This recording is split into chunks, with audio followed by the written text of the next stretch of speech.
Bismillahirrahmanirrahim. Alhamdulillahirabbil alamin. Allahumma sholli ala sayyidina Muhammad wa ala ali sayyidina Muhammad. Assalamualaikum warahmatullahi wabarakatuh. Halo teman-teman, apa kabar semua? Mudah-mudahan teman-teman selalu dalam lindungan Allah Subhanahu wa taala. Amin.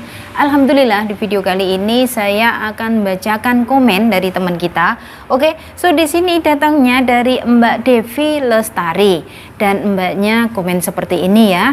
Aku kesini karena dilema, kepingin merantau, pusing nggak bisa nyekolah ke anak. Ya Allah, semoga diberikan kemudahan buat Mbak Devi yang kepingin merantau kerja ke Singapura, kepingin nyekolahkan anaknya. Ya, di sini sebenarnya banyak sekali dari teman-teman kita ya, semuanya pada dilema ya, sudah pasti karena masalah ekonomi Mbak ya, nggak cuman Mbak Devi saja, saya sendiri juga seperti itu. Kalau di sini ya, buat teman-teman semuanya, kalian di sini sudah benar-benar kalian terhimpit masalah ekonomi, ada masalah ekonomi, kepingin nyekolahin anak, kepingin yang namanya bisa bikin rumah, dan kalian mungkin lah ya kepingin cari modal untuk nanti kalau sudah ketemu sama jodohnya. Nah, jadi dari sini kalau kalian sudah punya cita-cita yang begitu besar, saya yakin kalian pasti bisa.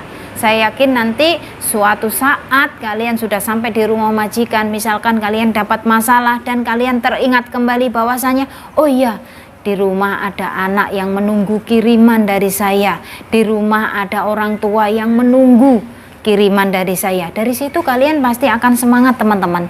Tapi misalkan keberangkatan kalian kerja ke luar negeri ini mungkin hanya karena kalian kepingin gaya saja ya, maaf, mungkin saja kalian nanti akan benar-benar kaget dengan keadaan yang ada di rumah majikan.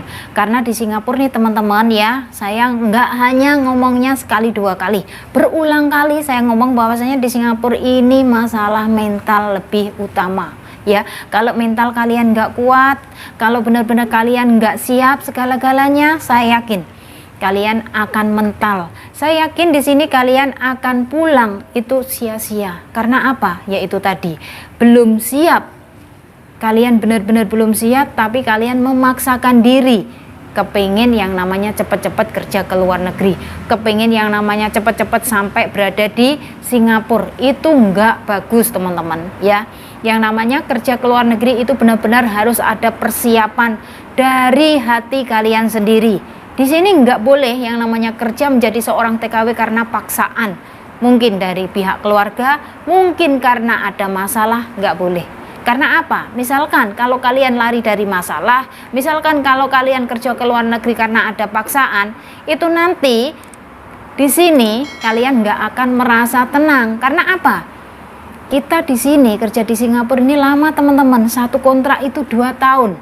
Itu akan sangat lama bagi yang tidak merasa betah. Saya di sini nggak nakut-nakutin ya, saya bicara apa adanya. Karena saya pernah mendapatkan majikan yang benar-benar itu ya Allah, di luar nalar teman-teman ya. Saya pagi itu ngepelnya sudah berangkang. Tahu kan kalian berangkang pakai tangan. Ngepel tuh pakai tangan, nggak ada pakai stick tuh, nggak ada. Oke, nanti siang juga ngepel lagi. Habis masak siang dipel lagi. Malam ya, itu habis makan malam juga harus dipel lagi. Ya, tapi di sini rumahnya tuh sebenarnya kecil, tapi ya itu tadi harus dipel sehari 3 kali. Itu benar-benar yang membuat saya tidak nyaman, benar-benar yang membuat saya tidak betah. Akhirnya di situ dalam waktu 4 bulan saya bisa keluar teman-teman, dan alhamdulillah di next majikan saya mendapatkan majikan yang baik, dan alhamdulillah bisa finish kontrak. Tapi di sini saya sekalian berbagi wawasan ya pada kalian semua, bahwasanya di sini saya lebih suka memilih job itu menjaga anak teman-teman. Karena apa? Yaitu tadi, kalau anak itu masih bisa dikontrol teman-teman. Kalaupun nakal, kalaupun nangis, kalaupun sedang rewel kayak gitu masih bisa dikontrol. Tapi kalau menjaga orang tua itu udah nggak bisa dikontrol teman-teman. Itu justru akan makan hati ya. Sedikit berbagi wawasan saja agar kalian nantinya bisa memilih lah ya, bagaimana, apakah kalian kepingin menjaga orang tua atau kepingin menjaga anak. Kalau saya pribadi, karena saya di sini sudah lama lah ya, saya sudah benar-benar lama dari majikan yang pertama sampai majikan yang terakhir ini, dan saya selalu gonta-ganti job kayak gitu. Jadi dari sana saya itu bisa menilai bahwasanya oh ya, ternyata enak menjaga anak. Kalau menjaga anak kita bisa sorenya pergi ke taman teman-teman. Ya kalau di sini ngomongnya ke playground kayak gitu. Di sini tuh pasti akan jumpa dengan teman Indonesia, dengan anak-anak Filipina kayak gitu, anak-anak India kayak gitu. Dan di situ kita bisa saling sharing lah ya. Tapi kalau menjaga orang tua itu biasanya akan dikurung di rumah. Ya bisa keluar. Mungkin ada aktivitas, mungkin bawa ama atau akung jalan-jalan saja, sekedar jalan-jalan. Tapi kalau bawa anak itu bisa sampai kemana-mana teman-teman, bisa diajak kemana-mana kayak gitu loh ya. Dan di sini biasanya kalau jobnya menjaga anak ya, kadang kita itu diajak sama majikan pergi ke luar negeri kayak gitu. Tapi ada juga yang disuruh untuk stay di rumah, yaitu semuanya tergantung pada majikan masing-masing ya. Karena di sini saya punya teman ya, teman saya itu juga bekerja dengan majikan bule ya. Jadi setiap majikannya itu pergi ke luar negeri itu selalu diajak.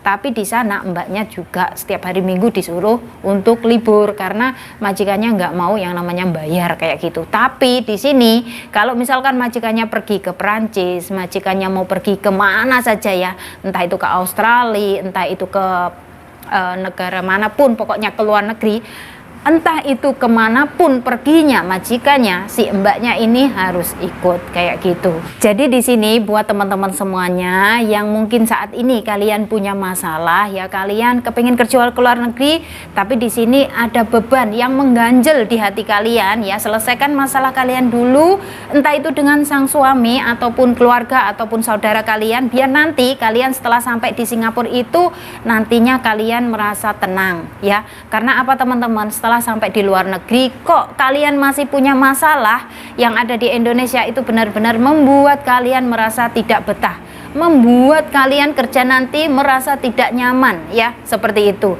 Jadi dari sini misalkan ya, buat teman-teman semuanya, entah kalian nantinya kerja ke luar negeri itu mendapatkan lah ya, mendapatkan majikan Melayu, Chinese atau mendapatkan majikan India, itu semua harus dijalani terlebih dahulu. Jangan sampai terburu-buru kalian memvonis ya, kalian kepengen yang namanya aku nggak maulah bekerja di sini, aku nggak cocok lah kerja di sini. Itu kalian namanya benar-benar langsung memutuskan secara spontan ya. Karena apa teman-teman, saya juga ada pengalaman bekerja dengan majikan India selama 4 tahun. Di situ memang nggak gampang ya. Karena apa, proses adaptasi di rumah majikan yang semuanya serba baru, apalagi dengan makanan ya, makanan Indonesia dengan makanan orang India itu nggak sama teman-teman. Di situ benar-benar susah banget untuk saya. Waktu itu benar-benar saya selalu sering beli makanan dari luar teman-teman. Tapi lambat laun saya berpikir bahwasanya loh, kok saya selalu sering mengeluarkan uang saya sendiri, jadinya boros kan. Kalau dihitung-hitung ya saya rugi. Ini namanya saya kerja ikut majikan, tapi kok saya makan terlalu boros di luar. Nah, jadi dari situ akhirnya saya lambat laun bisa yang namanya menerima makanannya.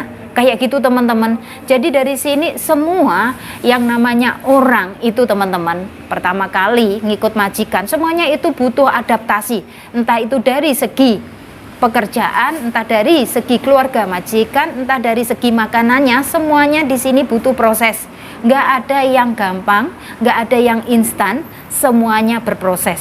Jadi di sini buat teman-teman semuanya ya, saya sarankan misalkan kalian semua nantinya mendapatkan masalah apapun itu di rumah majikan ya, kalian harus tanya, harus ngomong sama majikan bahwasanya misalkan ya, saya kasih contoh soal yang menjaga orang tua, soal ama. Kalau ada masalah dengan amanya, dengan agungnya kayak gitu ya, kalian harus berani bertanya, berani ngomong, meluahkan apa yang ada di isi hati kalian. Jangan diam aja kayak gitu, terus nanti kalian tiba-tiba minta pulang aja, minta balik ke agent. Nggak usah ya. Karena apa? Kalau kalian sudah balik lagi ke agent itu akan dikenakan potongan lagi. Eman, sayang mbak ya, kalau bisa lanjut sampai selesai, sampai 2 tahun kayak gitu loh ya. Karena di sini benar-benar nggak gampang, nggak mudah ya. Karena apa teman-teman, kalian nggak tahu kan proses saya itu seperti apa kayak gitu. Awal pertama kali datang ke sini sampai saya itu bisa seperti ini, kalian nggak tahu kan proses saya seperti apa. Pasti kalian bilangnya, ah enak di Singapura, mbaknya ini bisa jadi TKW, juga bisa jadi vlogger, bisa bikin konten. Ya, kalian nggak tahu proses saya seperti apa. Ya, itulah orang hanya memandang sebelah mata, hanya memandang sekilas saja. Ya, di sini perjuangannya sangat luar biasa. Yang menjadi seorang TKW itu benar-benar sangat luar biasa banget. Oke, jadi dari sini buat kalian semua ya, saya sarankan, misalkan suatu saat nanti kalian berada di rumah majikan, kalian menemukan masalah apapun itu, ngomong dulu sama majikan. Kalau misalkan majikan kalian nggak respon, barulah kalian bisa telepon ke agent, ngomong sama agent, ada masalah apa. Nanti insya Allah ada solusi ya. Jangan sampai kalian langsung memutuskan, aku kepingin lah yang namanya balik ke agent, pindah majikan aja. Jangan teman-teman, tahan dulu ego kalian, tahan dulu emosi kalian ya. Karena apa? Di sini kalau kita bisa menahan ego, bisa mengontrol emosi diri kita sendiri, insya Allah kita akan selamat, insya Allah kita akan bisa pulang dengan membawa hasil. Dan yang pasti keluarga kita bahagia, anak kita ikut bahagia, anak kita bisa merasakan hasil dari kita, dan pasti insya Allah kita akan bisa berkumpul dengan keluarga kita yang ada di Indonesia itu dengan benar-benar, ya Allah ini loh hasil saya, kerja keras saya menjadi seorang TKW di Singapura.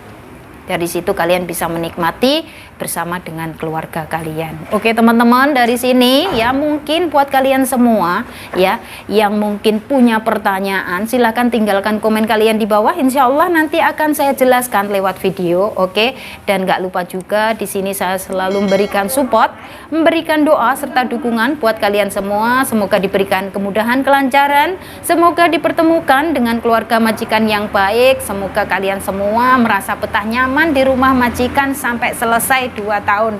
Amin. Dan saya akhiri sampai di sini. Akhir kata, wassalamualaikum warahmatullahi wabarakatuh. See you on my next video. Bye bye.